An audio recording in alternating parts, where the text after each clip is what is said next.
One baked cake. The way that you test a cake is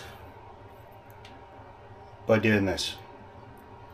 If your cake, or if your slice comes out, your knife comes out and it's clean, maybe greasy because there's grease in the cake because of the dates, so that also you can tell by, if you press down on the cake, it doesn't move, it doesn't, it feels spongy, not wet. We'll let this cool off before we take it out of the tin, and yeah, it looks good. I like the look of that. Smell is gorgeous. Wait for the chicken and